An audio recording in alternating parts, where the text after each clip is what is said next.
Всем кинолюбителям привет! С вами канал Киноиндустрия со свежей подборкой отличных новинок кино, вышедших в хорошем качестве. Обязательно, если вы не подписаны, обязательно подпишитесь на мой канал. Здесь самые крутые топы фильмов и сериалов, а также самые актуальные новинки из мира кинематографа. Погнали! Дебютировав с картиной «Рассвет мертвецов», Зак Снайдер спустя 17 лет возвратился к зомби-хоррорам и представил свой второй фильм в этой тематике «Армия мертвецов». По его сюжету к бывшему военному Скотту Уорду обращается владелец одного из казино Лас-Вегаса. Он предлагает за кругленькую сумму добыть из его подземного хранилища $200 миллионов. Дело в том, что город находится в блокаде из-за нашествия ходячих мертвецов. Скотт соглашается, собирает команду, и теперь у них есть всего 32 часа, пока военные не нанесут по Вегасу авиаудары. Это что? Зомби-тигр? Это уже за гранью.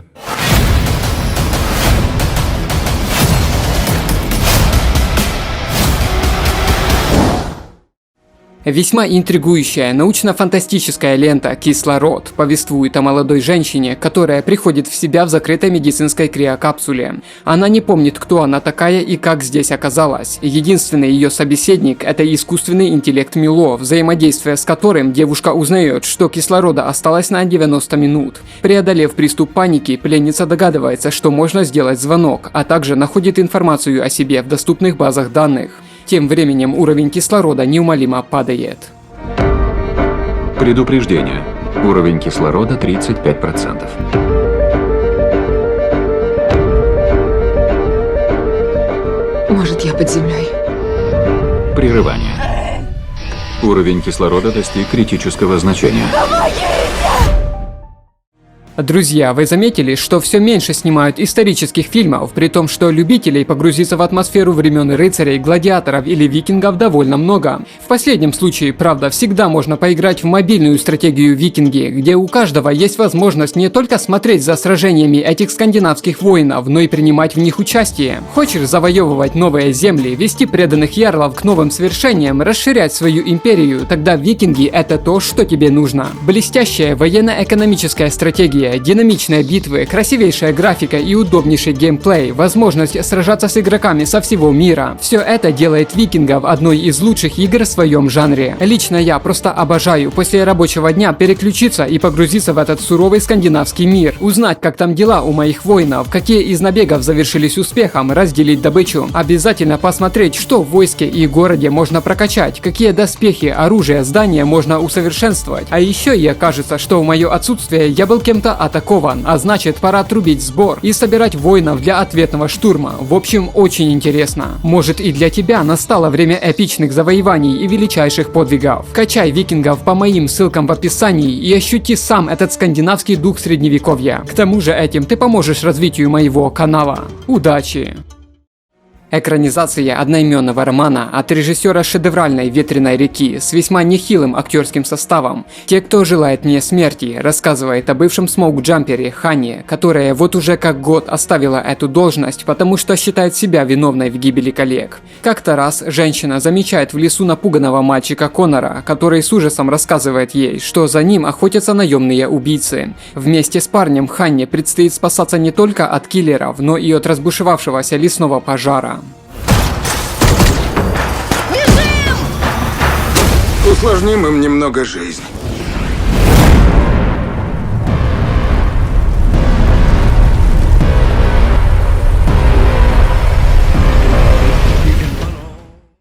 Научно-фантастический триллер в любимой многими космической тематике «Дальний космос» повествует о том, как экипаж космического корабля, направляющегося на Марс, неожиданно обнаруживает на борту безбилетника, однако миссию остановить уже невозможно, впереди долгие месяцы пути.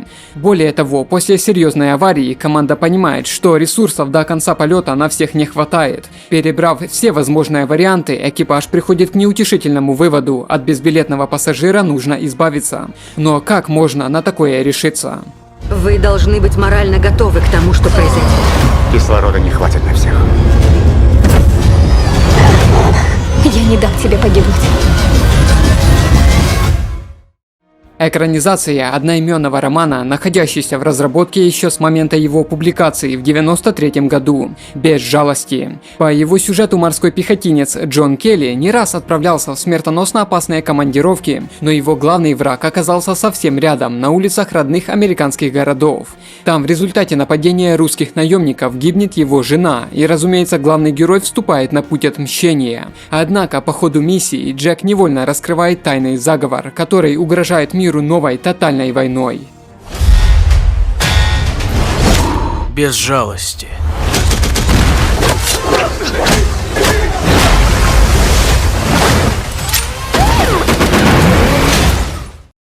Увлекательная научно-фантастическая лента с подростковым уклоном «Поколение Voyager» повествует о временах, когда человечество оказалось на грани вымирания. Готовясь к худшему, группа ученых заранее вырастила и воспитала 30 юношей и девушек, которые были отправлены колонизировать отдаленную планету. После того, как руководитель миссии погибает, еще взрослеющая команда сталкивается с примитивными инстинктами. Космическое судно погружается в хаос, а члены экипажа подчиняются страху, похоти и жажде власти. Он не сможет вас защитить. Защитить от чего? Пусти!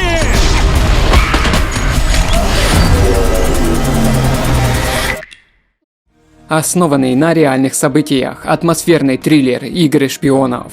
1960-й, в самом разгаре холодная война, мир в ожидании страшного. Британская разведка Ми-6 и американская ЦРУ решают отправить своего человека в СССР. Принимается решение, что это будет гражданский, как можно меньше вызывающий подозрения. Глаз падает на бизнесмена Греви Лавина. В это время полковник Минобороны СССР Олег Пеньковский дает свое согласие и договаривается о сотрудничестве, еще не представляя, чем оно закончится для каждого из них. Я добровольно согласен привести лучшего советского разведчика, хотя Россия с Америкой на грани ядерной войны. Пусть нас всего двое, но мы оставим след в истории. Отличная драматическая лента, номинант 6, обладатель 2 премий «Оскар». «Отец» повествует о пожилом лондонском аристократе Энтони, который уже не может самостоятельно о себе позаботиться, чем обременяет свою дочь Энн. После того, как женщина встречает любимого мужчину и хочет перебраться к нему в Париж, она приступает к поискам подходящей сиделки. 80-летнему старику, теряющемуся во времени, окружении и даже собственных воспоминаниях, приходится очень тяжело, ведь он не понимает, что происходит вокруг него. Кто ты на самом деле? А я...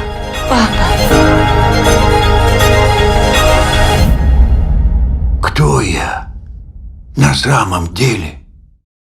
Ироничная криминальная комедия с нехилым актерским составом «Афера по-голливудски» повествует о кинопродюсере Максе Барбере, который помимо кино занимается еще и мошенничеством, в результате чего оказывается должен крупную сумму денег влиятельному мафиози. Где же взять деньги? Макс решает, что спасением в его ситуации будет получение страховки за смерть знаменитого актера во время съемок фильма. Но эта идея оборачивается неожиданными последствиями, когда выбранный им пристаркуватый актер и не собирается умирать. Мы притворимся, что мы снимаем настоящее кино. Мы его застрахуем, он будет сам делать трюк. Бах! Он погибает во время трюка, он мертв, а мы богаты. Мы богаты.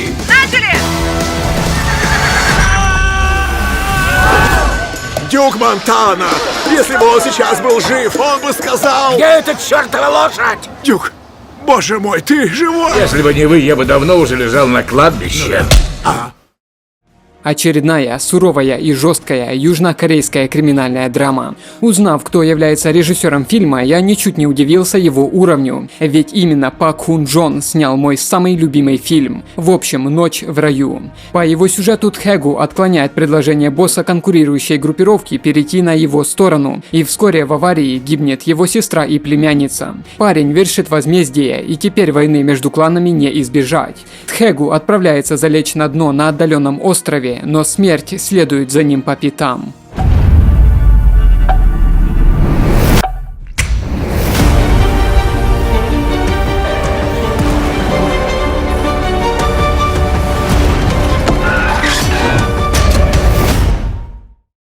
Основанный на реальных событиях триллер «Асоциальная сеть» рассказывает о Россе Ульбрихте, который в 2011 году создает Darknet сайт для продажи нелегальных товаров, делая основной упор на торговлю наркотиками. Вскоре Ульбрихт запускает проект, который быстро становится настоящей сенсацией, превращая 20-летнего создателя сайта в богатого бизнесмена. Тем временем бывший агент управления по борьбе с наркотиками Рик Боуден переходит в отдел киберпреступлений и, работая под прикрытием, становится партнером Росса. Шах и мат. Так, вдохни поглубже. Где мои деньги?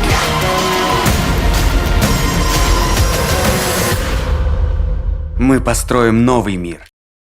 Экранизация одноименного романа, психологический триллер «Женщина в окне» рассказывает об одинокой девушке по имени Анна Фокс, которая страдает от приступов агорафобии, боязни открытого пространства. Она давно не выходит из своей квартиры, злоупотребляет спиртным и таблетками и подолгу наблюдает из окна за жизнью соседей. Как-то раз женщина становится свидетелем страшных событий, произошедших в семье Расселов. Но кто поверит затворнице со сломанной психикой, которая не может оправиться от собственной травмы прошлого? Вы не могли знать мою жену? Мы проговорили с ней весь вечер.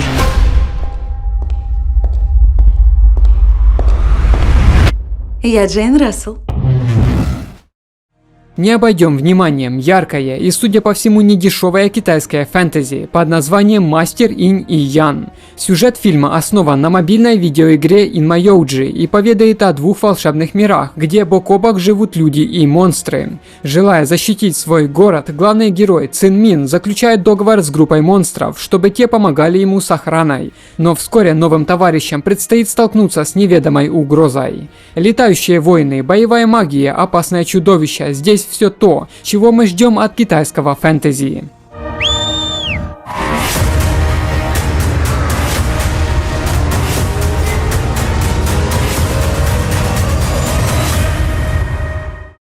Очередная картина об эпидемии одержимости, которая захватывает мир. Ученик экзорциста. В центре сюжета отец Питер Костелло, специализирующийся на экзорцизме. Он получает задание взять себе в ученики молодого амбициозного священника Даниэла Гарсия, только что окончившего духовную семинарию. В последние годы, словно эпидемия, распространяется влияние дьявола, из-за чего город сталкивается с нехваткой экзорцистов. Вместе священники берутся за дело маленького мальчика, который под воздействием темных сил убил свою семью. Я вас знаю. Ваши слабости. Ваши страхи. Время пришло. Судя по всему, кассовые сборы китайского анимационного хита Неджа не дают спокойно спать продюсерам, и все чаще появляются новые проекты с упоминанием этого божества. И вот очередная, не имеющая отношения к оригинальной картине лента. Новые боги возрождения Неджи. По сюжету в мире началась эпоха хаоса. Город Дунхай страдает от дефицита пресной воды, которую отпускают строго по расписанию. Курьер Ли Юньсянь, большой любитель гонок, однажды вступает в конфликт с местным мажором, в результате чего и обнаруживает в себе силушку несметную.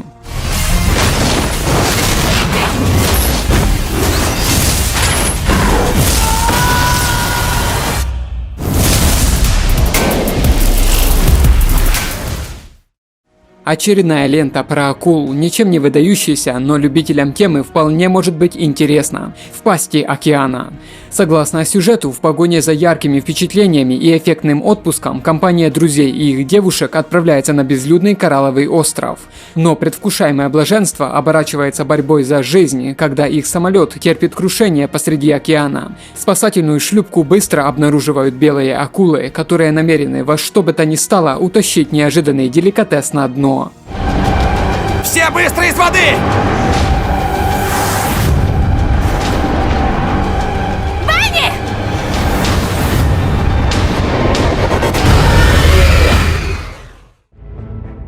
Ну что ж, друзья, надеюсь, вам понравилось видео. Ставьте лайки, подписывайтесь, будем вместе изучать удивительный мир кино. Всего доброго!